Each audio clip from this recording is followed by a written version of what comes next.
Hello and welcome everyone to our calculus notes for P3, functions and their graphs. So before we start talking about functions, we need to identify a couple words here. One is the independent variable. And this is a variable in an equation that can take on any value for which the function is defined. These are typically our x values, and it's going to relate to the domain of a function. Now, a dependent variable is a variable in an equation whose value depends on the choice of the independent variable. Okay, typically, this is our y value, and it would fall in the range of the function. Now, the function is the actual equation for which any x that can be plugged into the equation will yield exactly one y out of the equation. Okay, it defines the relationship between independent and dependent variables. So here is a set, we'll call that set the domain, and it's all the x values that work in a specific equation. We'll call that equation f, okay, and that's our function.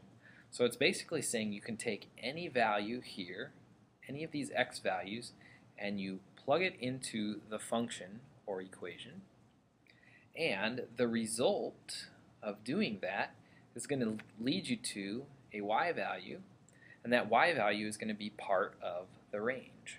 So we just pick all of these different x's in here, they go into our function, and it will create all the y's, or the range. So let's look at this in function notation. So we have the function f defined by f of x equals x squared plus 7, and we want to evaluate all these things. So now we want to find f of 3a.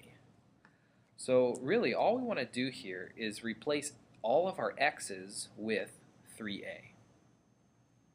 Okay, so instead of having x squared, we're going to have 3a squared. Very important, put this in parentheses. So once we do our initial substitution, then we go ahead and simplify everything. So 3a squared becomes 9 times a squared plus 7. And then once we're done, we'll just box our answer. For letter B, we're going to substitute b minus 1 in for x.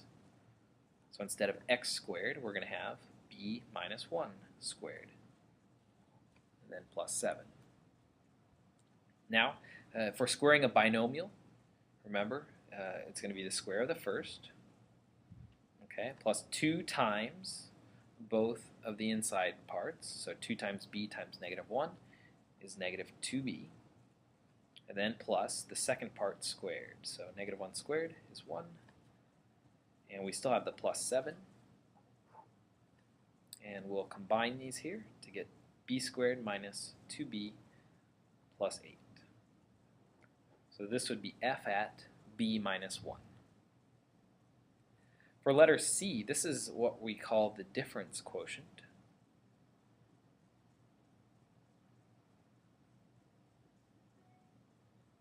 It's going to be coming up a little bit later in the next couple chapters.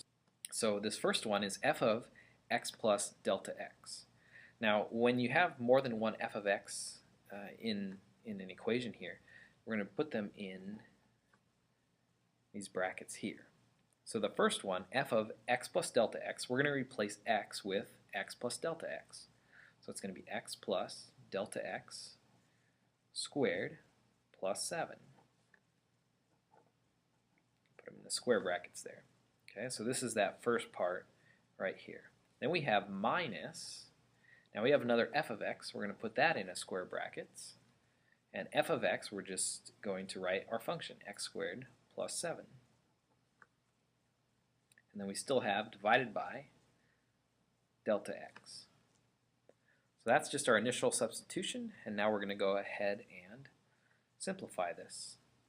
So again, square of a binomial, we're going to get x squared plus 2x delta x plus delta x squared.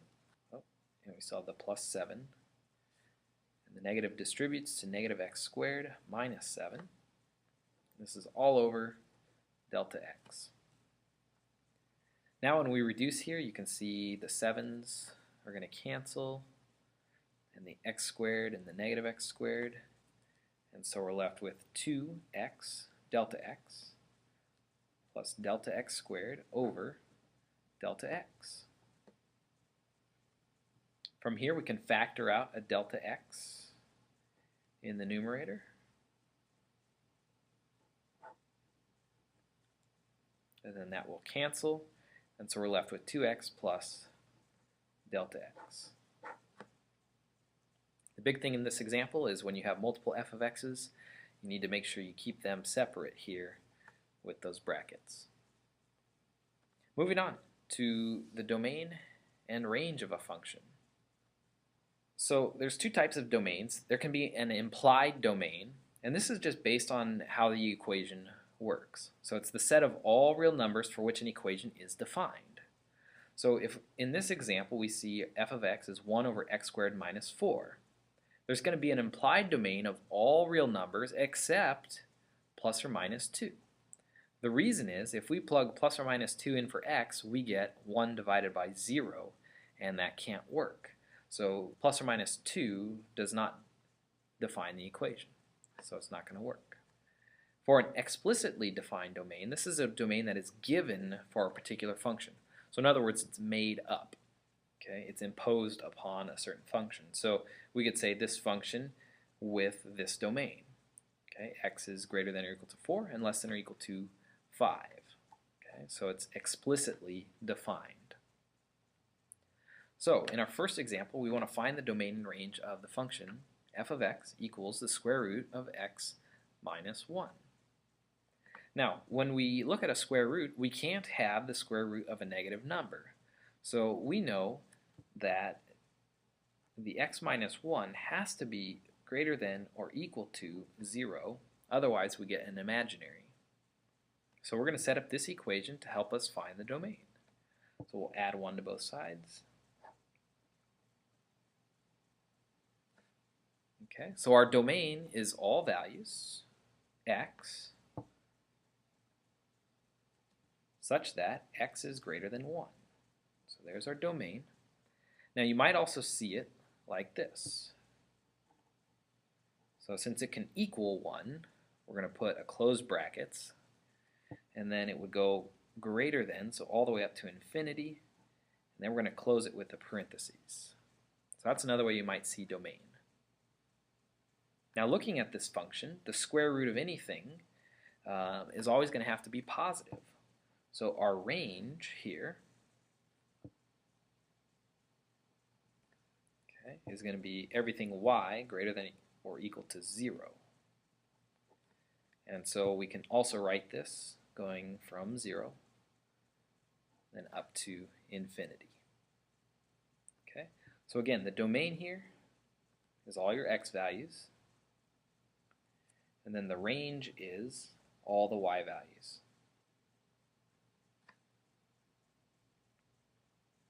All right, for our next example, we're going to find the domain and range of the function f of x equals tangent of x. Now in this one, it's a little bit tougher to find the implied domain because we can see that there are asymptotes right here. So there are values of x that don't work in the function tan x. So we'll just do a short look here at our unit circle. We'll do a more in-depth look later. But if this is 0, going all the way around 360 degrees is 2 pi. So this is 1 pi. And this is pi over 2. This would be 3 pi over 4. So it's half pi for each 90 degrees here. Now when we think about making our unit circle, we know tangent of theta is opposite over adjacent. Now when we think about this example up here, it was wherever the bottom equaled 0, it wouldn't work. So we want to find where that adjacent goes to 0. Okay, well it turns out the adjacent goes to 0 when we're going straight up and down. Okay, so what that tells me is at pi over 2, we're not going to have the tangent. Okay, so our domain is going to be all x, such that x doesn't equal pi over 2. Now that only gives one instance, and we want every instance. So we know that if this is pi over 2, the next one happens at 3 pi over 2 right here. So every pi, this sort of thing repeats. Christopher Maruska, please come to the Success Center. Christopher Maruska, please come to the Success Center. Okay, so the 3 pi over 2 is a pi later. So we're going to go ahead and add n pi here. Okay, so n is just any whole number, and that will give us our domain. Now looking at the range, okay, you can see these go from infinity to infinity, so we're just going to get all real numbers. Or you might see that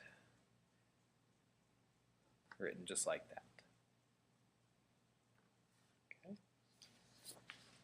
Now we'll deal with an example with an explicitly defined range.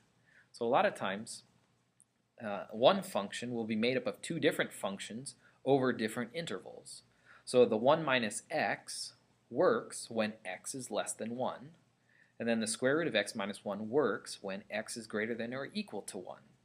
Okay, so this is how we can use explicitly defined domains. So in looking at this, if we take all the x's less than 1 and all the x's greater than or equal to 1, we basically have every x. So this function is defined over all the real numbers. Okay, so our domain goes from negative infinity to infinity. Our range, however, if we look over here, if we take 1 minus x going all the way down, it's going to get to 0. Okay, and then it'll come back up. And so here our range is going to go from 0 to infinity. All right, let's talk about the graph of a function. So the graph of a function, y equals f of x, consists of all the points x comma f of x, where x is in the domain of f. So we just end up getting lots of points to make our graph. Now if we see a graph, we can determine whether it's a function by using the vertical line test. So a vertical line can intersect the graph of a function at most one time. Okay, so we can see in this example, it fails the vertical line test because it intersects twice. So this is not a function. Now the reason is, if we plugged in this specific x value, how do we know which y value we get out? Okay, a function can only give you one specific y value. So in this example, this would be a function. Okay, and even in this one, even though there's a big gap in here, our vertical line test still passes, and we get a function. I'm just going to show you 8 basic functions here that we're going to be dealing with and you should be very familiar with. And we're going to talk about transformations of those functions in just a second. So this first one is f of x equals x. And this is the identity function. Our next one is f of x equals x squared. And this is our squaring function, or square. This next one right here is f of x equals x cubed. And it's our cube function. This one right here is going to be f of x equals the square root of x. And this is the square root function.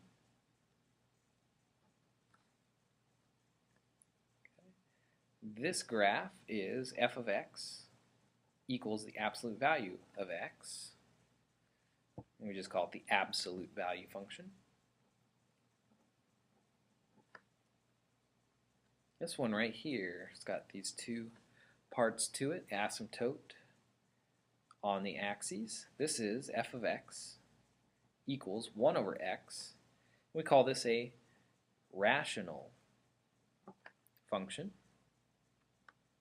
Right here, f of x equals sine x. And this is our sine function. And this one is y equals cosine of x, just a shift of the sign. It's our cosine function. If you know what the basic functions are, using transformations, we can figure out what other functions look like. Okay, so now we're going to talk about transformations of functions. So we can take an original graph and then use any one of these transformations to shift it up, down, left, right, and actually reflect it over a couple different lines. So if our original graph is f of x, and we replace x with x minus c, this shifts the graph c units to the right. Okay? If we do plus c, it shifts it c units down. Now if the minus c is on the outside, so we still have the original function f of x, and we just subtract at the end, that's going to move it c units down. If we have f of x, the original function, and we add c to it, we're going to shift it c units up. Now here, if we take the original function and we just change the sign and negate it, it's going to be a reflection over the x-axis. So it's just going to flip over the x-axis. If, however, we change x to be negative x, that's going to reflect it over the y-axis. Now, if we change the x to negative x and we change the negative on the outside of the function, it's going to reflect it over the line y equals x. So we're going to give it a try here. We want to, given the graph of y equals x squared, graph and describe the transformation of y equals 1 minus x plus 3 squared. So given this basic equation, we can graph this, okay, not using point plotting or any of that stuff, but by using transformations. So very important that we work inside out. We want to do what's inside the parentheses first. So this was an x squared, so we're looking for what squared? Well, here we have x plus 3 squared. So if we have a plus 3 on the inside, okay, that's like a plus c on the inside, it's going to shift it c units left. So this is going to shift 3 units left.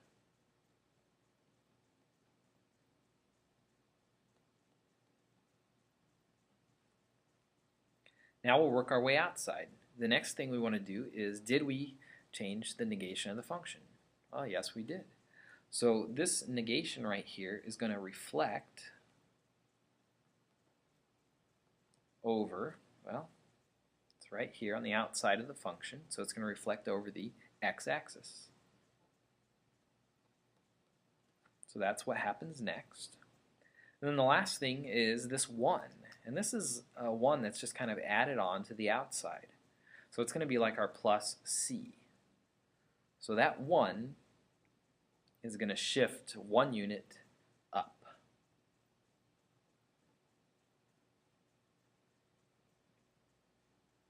Okay, so everybody got the order? We're going to shift 3 units to the left. So let's do that. So let's take it 1, 2, 3 left. We'll just do a sketch here. Okay, so that's after the shift. The next thing we're going to do is reflect it over the x-axis. So here's our x-axis. So now it's just going to be going down.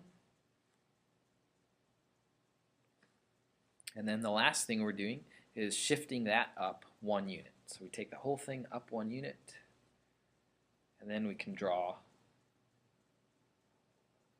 our final graph.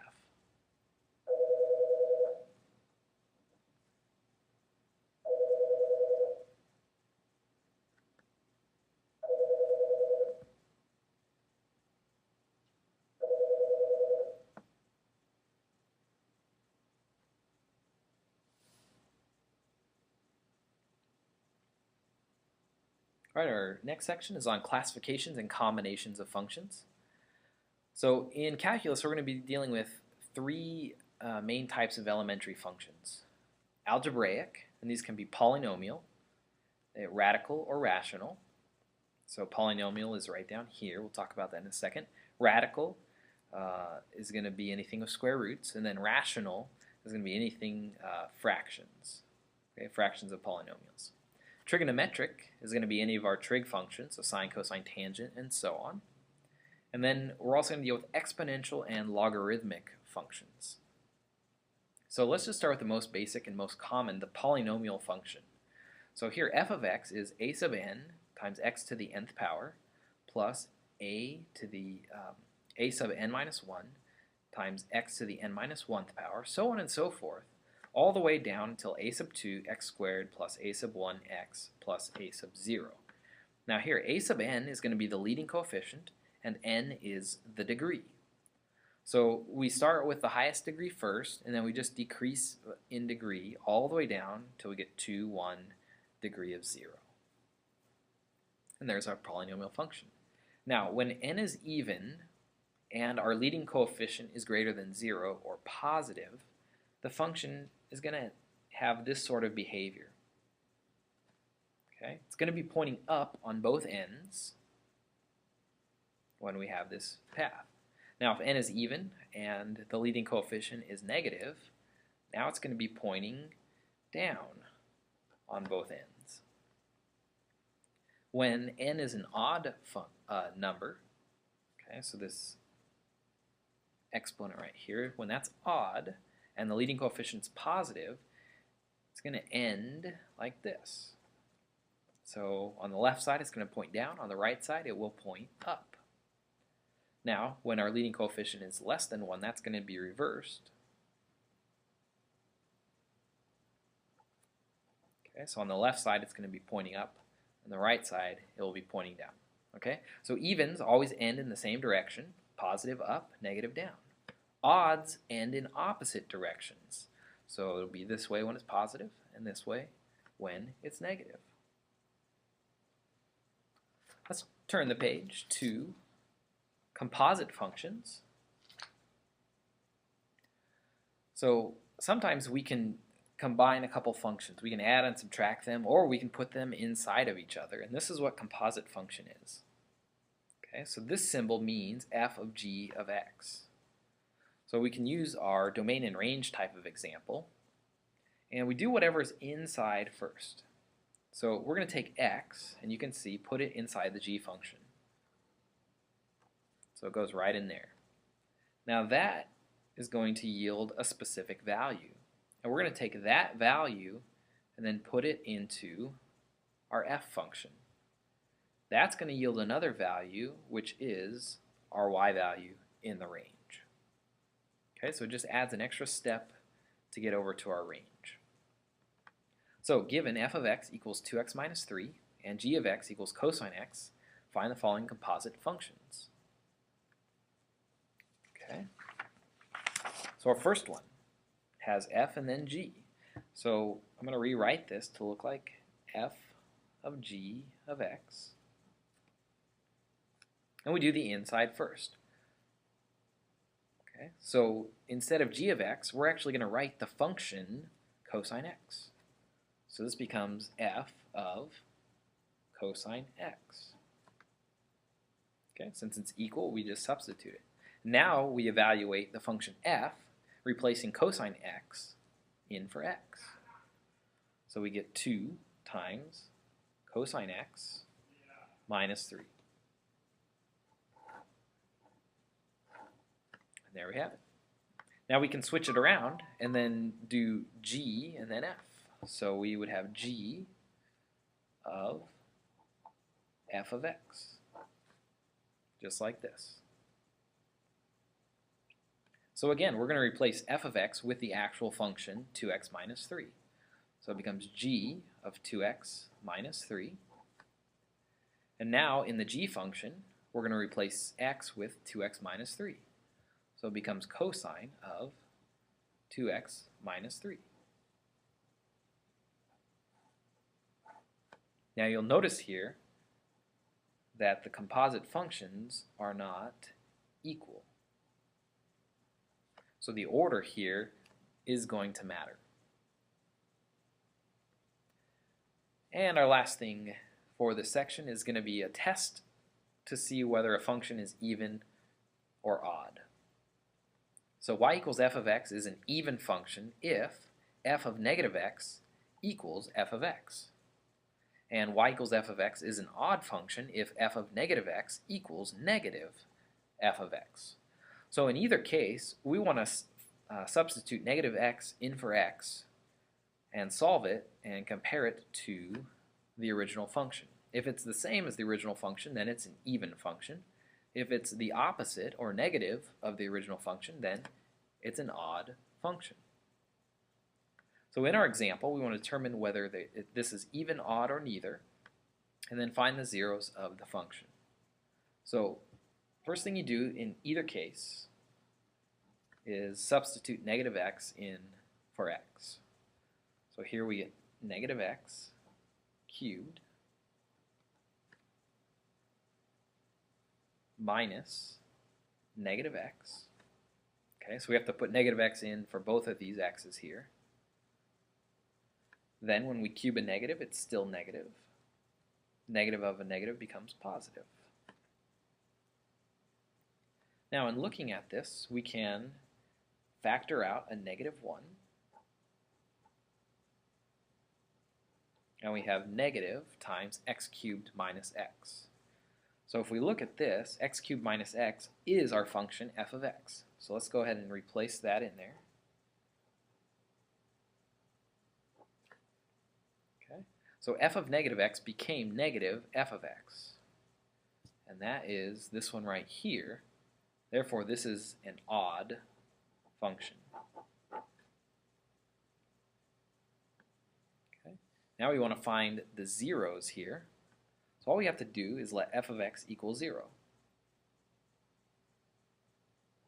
and solve for x.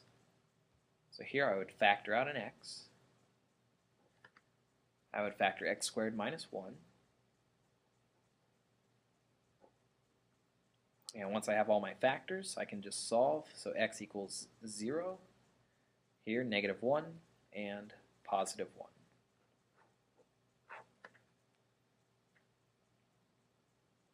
So knowing this does help us to graph this equation a little bit. Okay, we'll see the power is odd, and we did get an odd function. We know we're going to have zeros at negative 1, 0, and 1. And because the leading coefficient is positive, we know it's going to end down to the left and then up to the right. So our function will be something like this. All right, in our next example, we have g of x equals 1 plus cosine x. So again, we're going to look for g of negative x. So substitute negative x in for x. Okay. Now, when we think about our cosine function, okay, just recall that it was up here and it went down this way.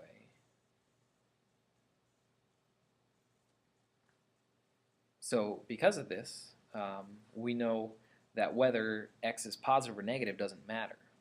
So cosine x equals cosine negative x.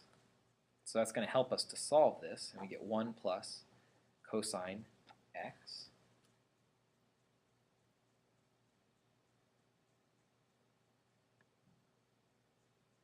So therefore, 1 plus cosine x is the same as g of x.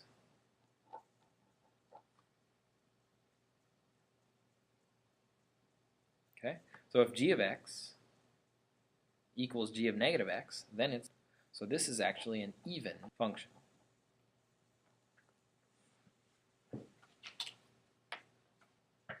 Next, we're going to find the zeros of g.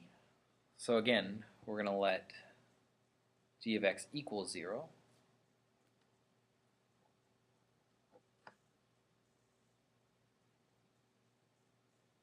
Oops, sorry, this should still be a positive x. So we have 0 equals 1 plus cosine of x. And we're going to go ahead and solve this. So we're going to subtract 1.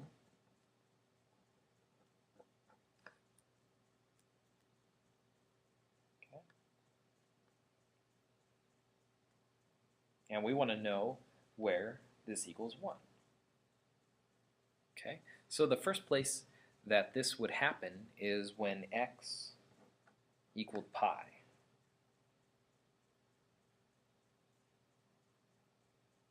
Okay, and we can kind of use our thought process here. If we shift our cosine function up 1, which is what this does. Okay. Now we have this sort of thing happening. So if this happens at pi, this one, to come full circle in the cosine function, okay, would be another 2 pi afterwards. So now we're at 3 pi. So it looks like every odd numbered pi is going to work here. So the odd numbers can always be found by 2n plus 1. Okay, so here would be all the zeros of this function. All right, that's it for Calc Notes P3 functions and their graphs. Thanks for watching.